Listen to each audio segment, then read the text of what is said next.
वाले थे, लेकिन आपको तो पता है कि अभी बीजेपी में क्या चल रहा है, देश में क्या चल रहा है।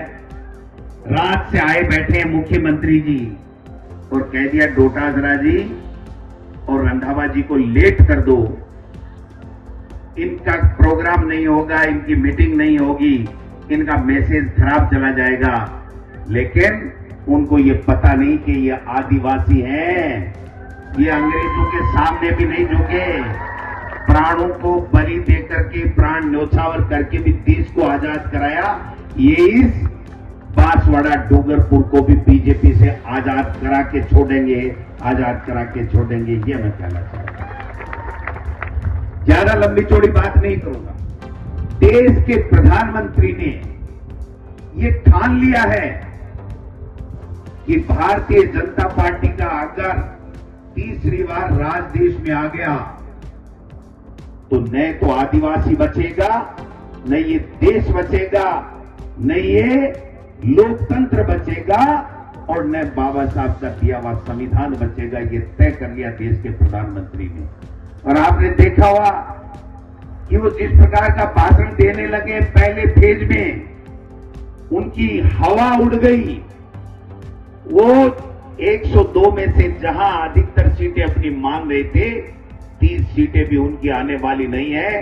और पूरे हिंदुस्तान में 4 जून को आप देख लेना, वो 150 के अंदर रह जाएंगे, 150 के अंदर रह जाएंगे। ये 400 पार इसलिए करना चाहते हैं भाइयों कि इनको संविधान बदलना है, आपके वोट का अधिकार समाप्त करना है, आपका आरक्षण समाप्त करना है और आदिवासी कोई उन्नति नहीं कर सके, उनका बच्चा पढ़ नहीं सके, उनको कोई सुविधाएं नहीं मिले, इस प्रकार की व्यवस्था करने का ये काम कर रहे हैं। इसलिए हम लोग आज स्पेशल चला के हमने कहा नहीं आना है, क्योंकि एक भ्रांति फैला रखी है कि साहब पता नहीं कांग्रेस में क्या है, क्या हुआ, क्या नहीं हुआ। मैं आपको स्पष्ट कह देना चाहता हूं इस मंच के माध्यम से, कांग्रेस पार्टी ने तय कर लिया है कि यहां से भारतीय जनता पार्टी के उम्मीदवार जो हमारे साथ गद्दारी करके गया है, उस महेंद्रजीत मालवीय को सबक सिखाना है, उसको हराना है। क्योंकि जिस व्यक्ति को सरपंच बनाया, पता नहीं क्या क्या बनाया, एमएलए बनाया, मंत्री बनाया है, और वो आज हमको आंख दिखा रहा है और भारतीय जनता पार्टी को गालियां देता था। कल तक वो उसकी गोद में जाकर के बैठ गया और अपनी मां के साथ में उससे गद्दारी की, अपनी पार्टी के साथ में उससे गद्दारी की है। इसलिए मैं आपसे निवेदन करने आया हूं, हमने बड़ा सोच समझ के फैसला किया है। मैं मेरे कांग्रेस पार्टी के तमाम कार्यकर्ताओं, तमाम नेताओं से आग्रह करना चाहता हूं, ये चुनाव ये केवल कांग्रेस, बीजेपी, अब बाप पार्टी का चुनाव नहीं है, ये देश का चुनाव है। बहुत सोच समझ के फैसला किया गया है। तमाम लोग एकजुटता के साथ में 26 तारीख को राजकुमार रोहत और बाप पार्टी को इस एरिया को जिता करके लोकसभा में भेजने का काम करें।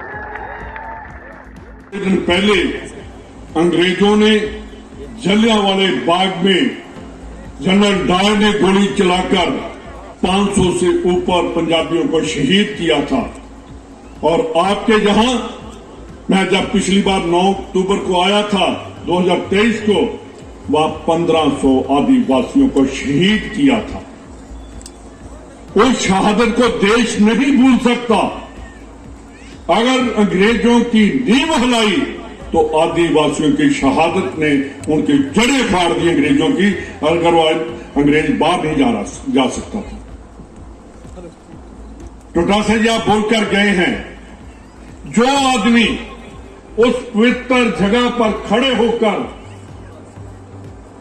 जो आपके गुरु गोविंद हैं, वहां खड़े होकर बीजेपी को गाली निकाल रहा था, वो आज बीजेपी के जूतों में बैठा। इससे बुरी बात क्या हो सकती है? जो अपनी मां का नहीं बनता तो कभी किसी का नहीं बन सकता। आज मैं खड़ा हूं, मैं अपनी मां की बदौलत खड़ा हूं। अगर मां है तो हमारा जन्म, जो जिसने हमें जन्म दिया, अगर हम उसको धोखा दे देंगे तो हमें कभी परमात्मा भी माफ नहीं करे। भाइयों, कल प्रधानमंत्री जी जब परसों जो बोल कर गए, मेरे को दुख हुआ कि देश की आजादी के लिए जिस जनसंघ ने एक दिन भी जेल नहीं गई, एक दिन भी अंग्रेजों के अगेंस्ट बात नहीं की, वो आज देश की आजादी की बात करते हैं। मैं पूछना चाहता हूं कि आपने कहा कि जो बॉर्डर पर बैठे हैं किसान,